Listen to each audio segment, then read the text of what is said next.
Portuguesa, nossa língua, nossa língua, nossa língua portuguesa, nossa língua.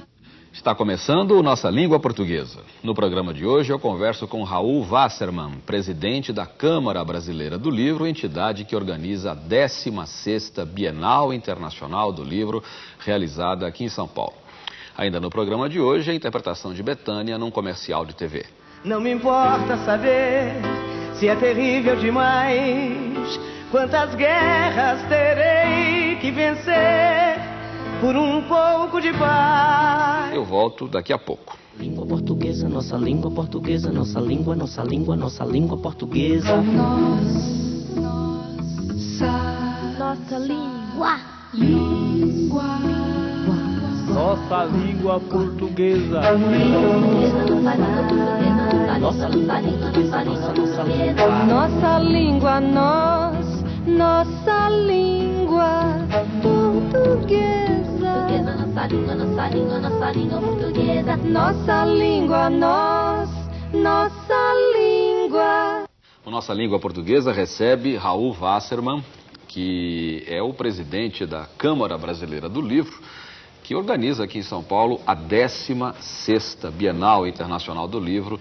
Eu gostaria que você começasse, Raul, falando dos números. É uma coisa impressionante. Nós somos, digo nós aqui, já me integrei a Bienal, a tudo isso. Como é que é o volume da feira e tal? São 43 mil metros quadrados, com 19 mil metros quadrados de estandes mostrando livros, fora estandes promocionais, áreas de lazer, áreas de alimentação, etc. É a terceira maior feira do livro do mundo, a maior feira do mundo aberta a público, porque a primeira e segunda são a de Frankfurt e a Expo Book America, que são feiras fechadas para o público. Elas abrem um dia só para mostrar o que tem lá dentro. Elas funcionam normalmente fechadas. Puxa, eu não sabia desse detalhe, de que as outras são... Eu digo sempre que o meu ideal é chegar a essas feiras, porque essas feiras são feiras feitas em mercados já maduros. Há tanto livreiro, tanto distribuidor, há tantos pontos de venda de livro, tanto acesso ao livro nesses países, que essas feiras são realizadas para que os editores mostrem aos distribuidores e aos livreiros o que eles vão lançar. Perfeito.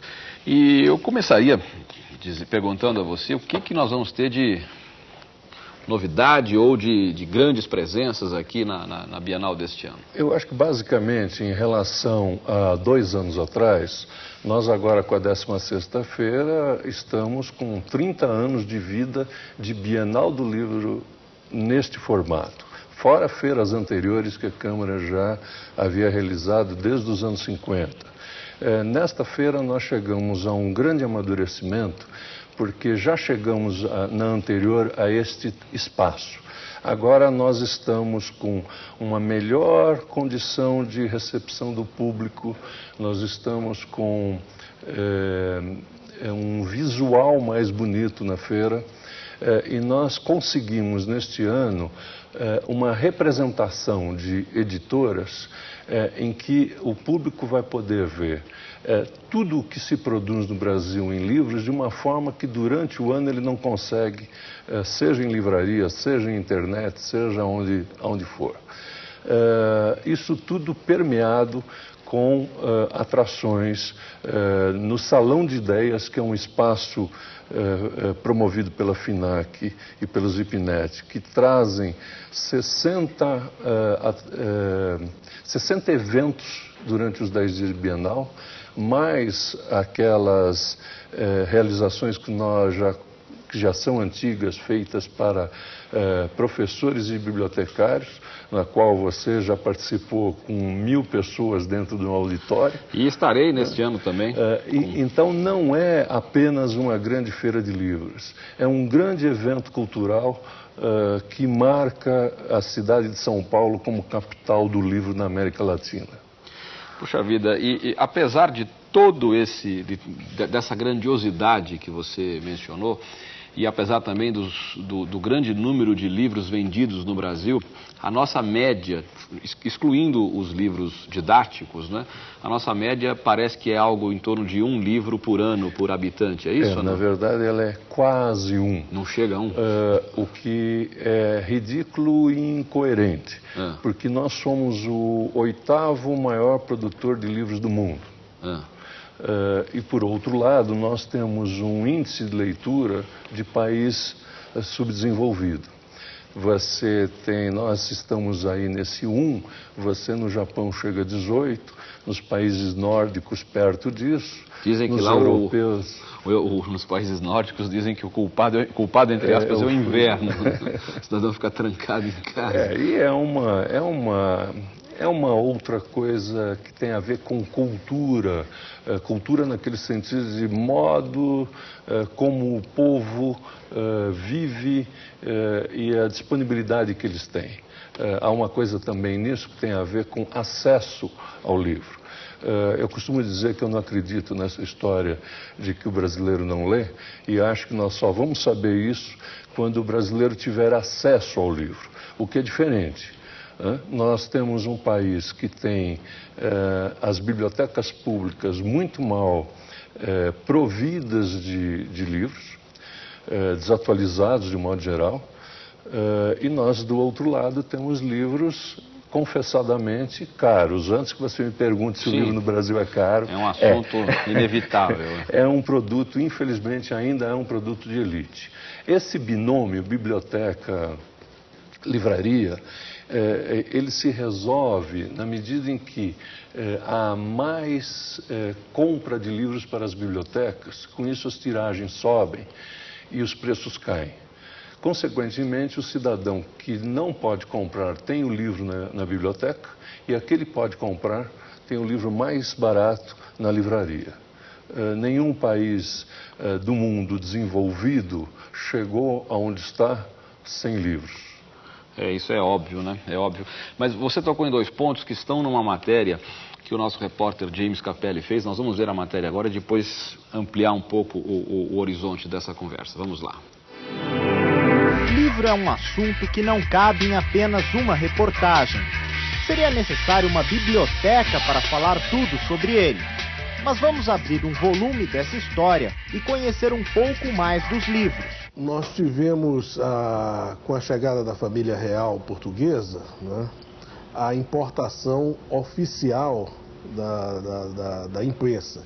Durante o período colonial houve algumas tentativas de impressão no Brasil, mas elas foram reprimidas pela colonização portuguesa, né? Foram inclusive proibidas. Não só livros, como todas as manufaturas, inclusive. Mas com a vinda da família real se instalou a imprensa régia no Rio de Janeiro, que foi a antecessora da atual imprensa nacional, e tinha, além de publicar decretos, leis, regulamentos, etc., publicou uma série de livros que realmente marcaram o início da publicação de livros no Brasil. O livro é concebido na cabeça do escritor, mas para chegar às nossas mãos, passa por um verdadeiro parto na gráfica. Tudo começa aqui, nessa sala amarelada, onde as páginas são passadas para chapas de metal. Essas chapas são colocadas nas impressoras, que estampam as letrinhas no papel.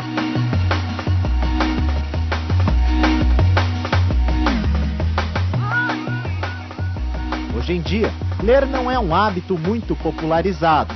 Entre as crianças, a televisão e o computador fazem muito mais sucesso. Eu acho que tem que pôr um livro na mão da criança com 1, 2 anos. Deixar mexer, folhear. Criança pequena adora livro. E se você lhe der oportunidade de alcançar livro, de ter livro ao alcance da mãozinha desde os 2 anos, e também expuser a criança ao livro, e o livro à criança, estabelecer o contato. E claro, a casa que tem livros, onde os pais leem, o livro está em cima da mesa, embaixo da cama, em qualquer lugar, claro que isso ajuda muito. De volta à gráfica, depois de impressas, as páginas são dobradas e agrupadas em cadernos.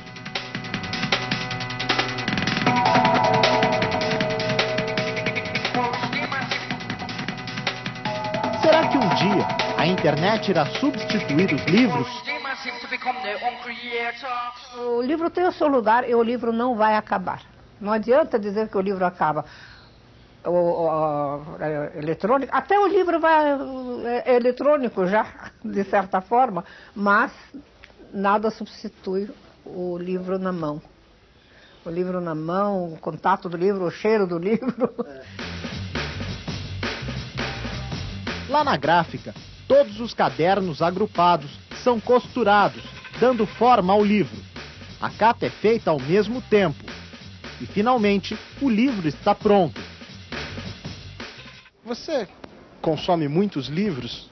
Costumo. Eu tento, pelo menos, a cada mês ler um livro, né?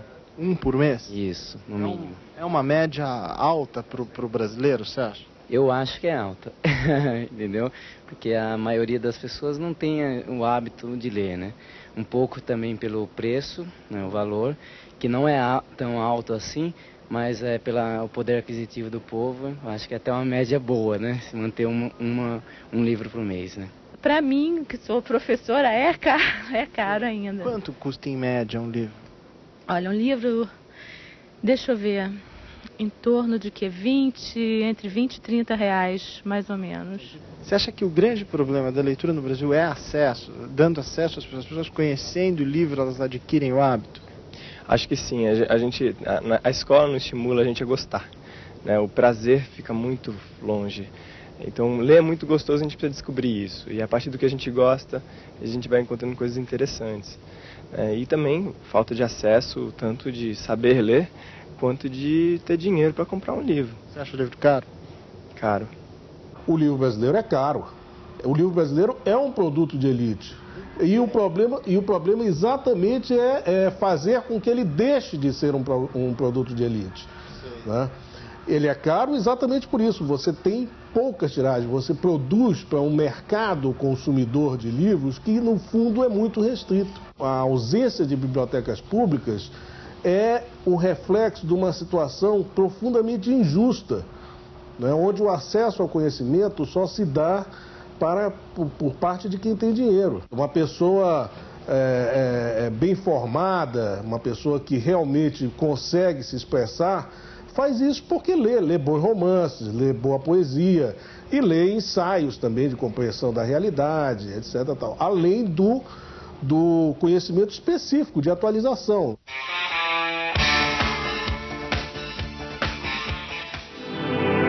Parece que há consenso em relação ao preço, nem poderia ser diferente, a coisa de fato é irreal para o nosso padrão de rendimento e por aí vai.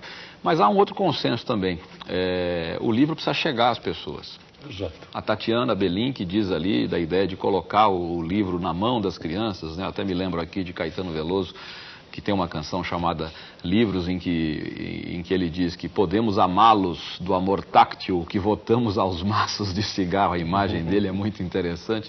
O que você acha disso, dessa coisa do... Não só concordo plenamente, como eu sou uns leitores construídos pelo trabalho da Tatiana, né? O primeiro sítio do Pica-Pau Amarelo na TV Tupi foi para minha turma. Foi ela que adaptou, né? Foi ela que adaptou. Eu sou um leitor voraz porque minha mãe era uma grande leitora. Era imitação em casa.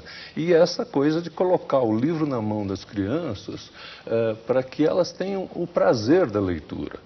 Nós passamos uma grande geração aí no ensino, não sei quantos anos no ensino, hoje isso já está começando a mudar, em que o livro era a obrigação. Você era obrigado a ler determinados livros e tinha prova depois, né? Isso acaba com o leitor. É verdade, até pelo comportamento natural do jovem, né, de rejeição ao que é imposto e tal, vira uma coisa... Essas imagens mostram, inclusive, uma outra coisa interessante, que tem a ver também com o preço. Você viu lá todo o processo industrial do livro. Antes disso, ainda tem um processo intelectual e o processo de editoração eletrônica, até chegar na gráfica. Você imagina quantas pessoas estão envolvidas nisso para depois fazer tiragens médias de 2.000 e 3.000 exemplares. Tem que ser caro. Né? No momento em que não se dilui o custo. Exatamente. Né? No fim, é um produto industrial. com algo mais. Né? Eu aproveito para fazer uma pergunta em relação ao acordo ortográfico. Eu ouvi em Portugal, de editores portugueses, um imenso não ao acordo por causa disso também, entre outras razões. Teremos de refazer tudo, imprimir de novo essa, Camilo e tal. População de menos de 10 milhões de habitantes, quando é que nós vamos recuperar o investimento? A Câmara tem alguma posição em relação ao acordo ortográfico ou não? Não, posição oficial nós não temos, mas também vemos sobre esse aspecto que vai ter que se dar, uma vez aprovado e com vontade política de acolhê-lo, nós temos que dar um tempo para a adaptação. Eles têm esse problema, você tem o mesmo problema no Brasil. Então nós temos que ter um tempo de adaptação. Talvez isso seja bom para a indústria brasileira, e aí os portugueses não dizem, porque nós abrimos um pouco mais o nosso mercado. De um lado, o editor brasileiro tem uma espécie de reserva de mercado. Nós não fomos totalmente atacados ainda pela indústria internacional do livro, porque nós trabalhamos apenas para essa língua que fica aqui, etc., e tem até dificuldade de voltar a Portugal. No dia em que nós tivermos a mesma língua falando em todos os países lusófonos, abrem-se mercados. E talvez eles não ganhem essa guerra. Aliás, o acordo é assunto, a gente pode discutir isso num outro programa, é uma coisa... Aliás, precisa acabar essa história, ou vai ou racha, né? Quer dizer, está ficando muito chata essa história do acordo, e é bom que se diga, não há nada em vigor, não aconteceu nada, continua tudo como dantes. Vamos falar um pouquinho do projeto da Biblioteca Cidadã, que vocês... O projeto da Biblioteca Cidadã é exatamente uma iniciativa da Câmara para mostrar que os empresários também estão querendo trabalhar no sentido de dar maior acesso ao livro. Normalmente o que se faz nesse país, e agora também novos tempos estão chegando, você já vê as pessoas descobrindo que não dá para ficar esperando o governo fazer tudo, e nós queremos fazer a nossa parte. Nós estamos montando um projeto em que possamos unir iniciativa pública e privada em iniciativas que levem novos acervos de livros às bibliotecas existentes e que melhorem tudo aquilo que possa ser chamado de biblioteca pública. Biblioteca pública no sentido, aquela biblioteca que é aberta ao público, seja de iniciativa pública ou privada. Por exemplo, uma biblioteca de Universidade Federal a qual a comunidade da cidade tem acesso. Isto é uma biblioteca pública. Uma biblioteca de colégio que no fim de semana é aberta ao público. Então a Biblioteca Cidadã pretende unir as entidades do livro, as entidades, já temos algum apoio das entidades de fabricantes de papel, várias fundações querendo nos ajudar nisso, para que, com ou sem leis de incentivo cultural dessas, que você aproveita os benefícios fiscais, nós possamos juntar equipes para fazer novas bibliotecas. E eu tenho certeza absoluta de que isso poderia ser ampliado para que essas bibliotecas se transformassem em verdadeiros centros culturais, o que lá na ponta representa, sabe o quê? Já sabe no que eu estou pensando ou não? Criminalidade. Exato.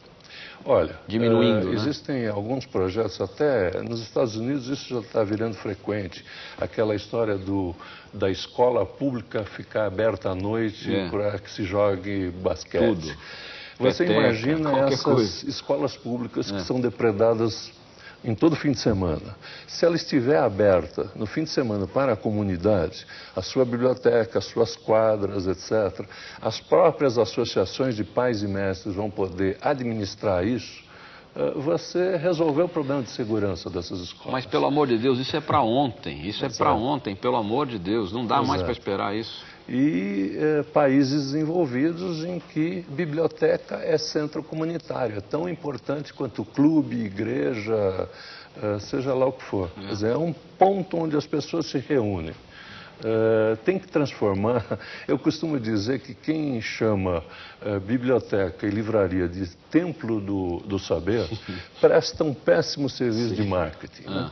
Tem que ser um lugar que seja interessante, gostoso, em que você não entre lá com medo de algum ser maior que possa ficar olhando por você.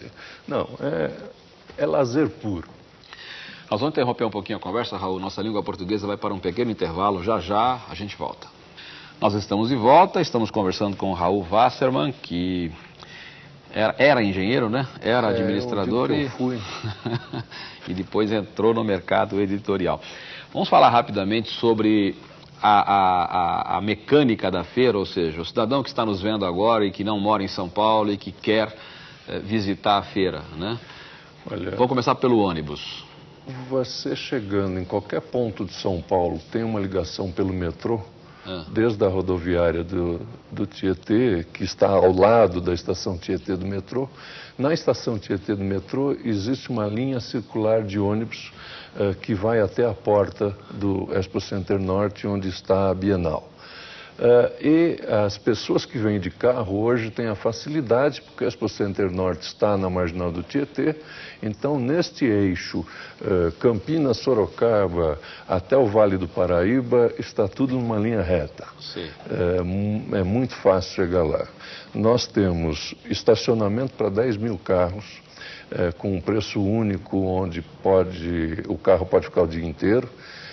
Nós temos várias praças de alimentação, nós temos todo o apoio logístico necessário para que a pessoa faça um programa familiar a contento, com todos os apoios, com fraudário, se houver necessidade de médico, está lá. As praças de alimentação esse ano estão muito bonitas e atraentes. Não é que nós queremos explorar uma praça de alimentação, é um serviço para o público, né? Maiores de 65, menores de 12 não pagam. De 12? Menores de 12.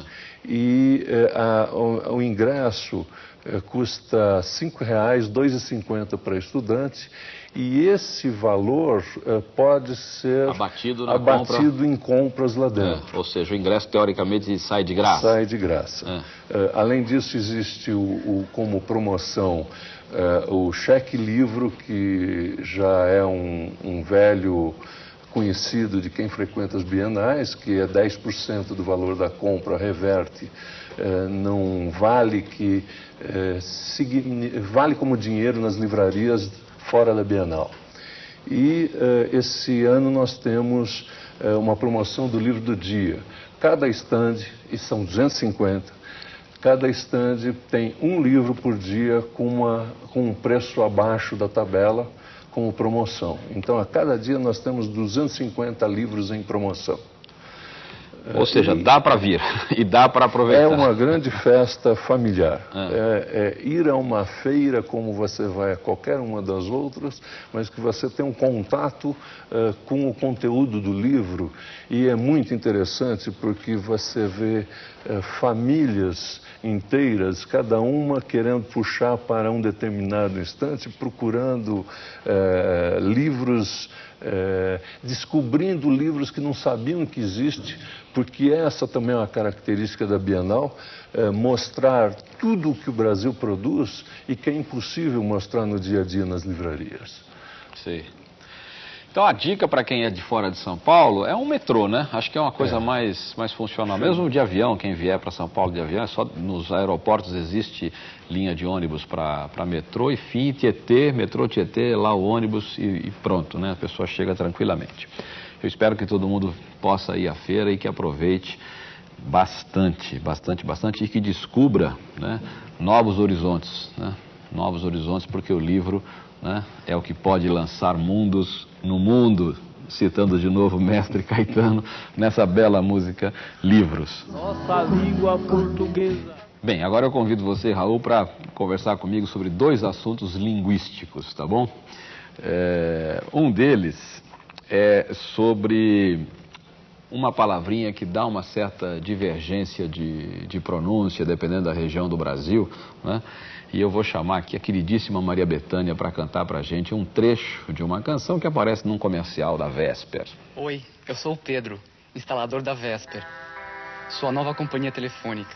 Eu fui treinado para levar novas linhas onde as outras não estão chegando. Por isso, para mim, a imagem da Vesper é da natureza vencendo obstáculos. Sonhar, mais um sonho impossível. Lutar quando é fácil ceder. Vencer o inimigo invencível.